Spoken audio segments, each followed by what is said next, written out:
राजनीति में हर कदम पर जोड़ घटाव गुणा भाग के बुनियाद पर फैसले लिए जाते हैं। हरियाणा में कांग्रेस और आम आदमी पार्टी के बीच गठबंधन बनते बनते रह गया, तो जाहिर है इसके पीछे भी नफा नुकसान तो होगा ही। अब जबकि कांग्रेस और आम आदमी पार्टी के बीच में गठबंधन करीब करीब टूट चुका है, तो सबसे बड़ा सवाल ये कि दोनों के अलग होने से हरियाणा चुनाव में किसे फायदा होगा। बहुत स्वागत है आप सभी का। आप देख रहे हैं राजनीति, मैं हूं जब्बार खान। चुनाव से पहले गठबंधन की कोशिशें दोनों पार्टियों में चलती रहीं। नफा नुकसान की कसौटी पर दोनों के गुणागणित खूब चले होंगे। कई राउंड बातचीत में मान मनोबल के साथ ये तलखी भी देखने को मिली होगी, और फिर वो हुआ जो दोनों नहीं चाह रहे थे।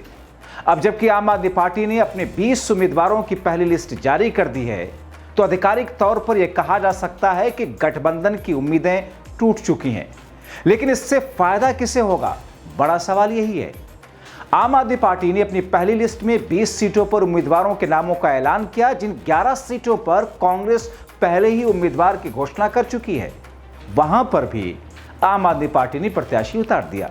दरअसल इस गठबंधन में बातचीत की जो सबसे अहम बात थी, वो कांग्रेस के स्थानीय नेताओं का यह डर था कि गठबंधन के बहाने आम आदमी पार्टी को पैर जमाने का मौका न मिल जाए। हरियाणा, दिल्ली और पंजाब के बीच की कड़ी है, और दिल्ली पंजाब दोनों राज्यों में आम आदमी पार्टी की सत्ता है। सत्ता से बेदखल होने वाली पार्टी इन दोनों राज्यों में कांग्रेस की रही है, यानी कि जो वोट बैंक कांग्रेस का माना जाता रहा, उसे आम आदमी पार्टी ने हथिया लिया। कांग्रेसी ये गलती हरियाणा में नहीं करना चाहते, ये वहां की इकाई सोचती है कांग्रेस की। इसलिए आम आदमी पार्टी उनके सहारे हरियाणा में पैर जमा ले, ये उन्हें कतई गवारा नहीं। कांग्रेस खेमे में यह बात है कि ग्राउंड पर उनके पक्ष में माहौल है।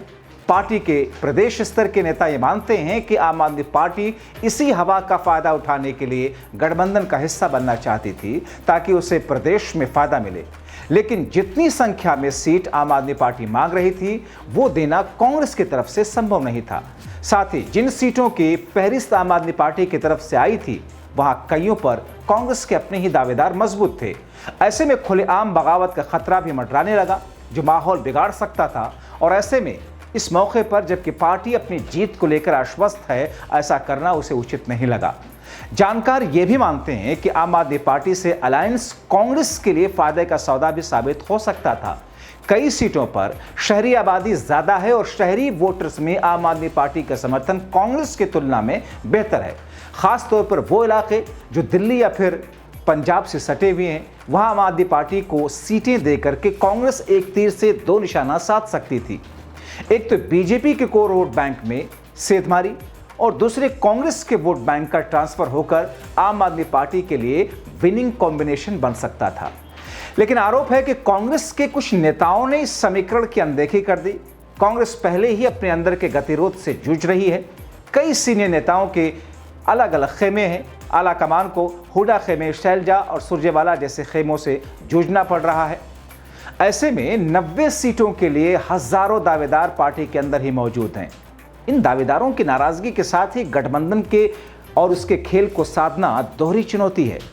अंदरूनी तौर पर यह भी डर सता रहा कि अगर कुछ सीटें कमजोर कड़ी साबित हो गई, तो फिर माहौल बदलने में दिक्कत लगेगी, और फायदा अपने अंदर फिलहाल संकट से जूझ रही बीजेपी को हो सकता है। अब इस पर सबके निगाहें होंगे कि अगर कांग्रेस और आम आदमी पार्टी के साथ में गठबंधन होता या साथ आते, तो क्या वोटर्स को भी साथ लाते, या फिर पार्टियों के वोटर कहीं और छिटक सकते थे।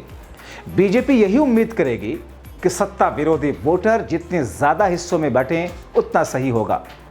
पहले आईएनएलडी, बीएसपी और आजाद समाज पार्टी जेजेपी का गठबंधन सामने आए हैं। ऐसे में आम आदमी पार्टी का अलग जाना कांग्रेस के वोट को अपने साथ ले जाएगा, या फिर बीजेपी के ये गिनती या ये वक्त एक तरीके से निर्णायक होगा, ये देखना बहुत महत्वपूर्ण है। हालांकि अभी दोनों पार्टियों की तरफ से अंतिम बात नहीं कही गई है कि हम अकेले ही चुनावी मैदान में उतरेंगे, गठबंधन नहीं करेंगे। लेकिन आम आदमी पार्टी ने जिस तरीके से 20 उम्मीदवारों की लिस्ट जारी की है, 11 ऐसे उम्मीदवार हैं जहां कांग्रेस पहले से उम्मीदवारों की घोषणा कर चुकी है, ये दर्शाता है कि गठबंधन टूट चुका है।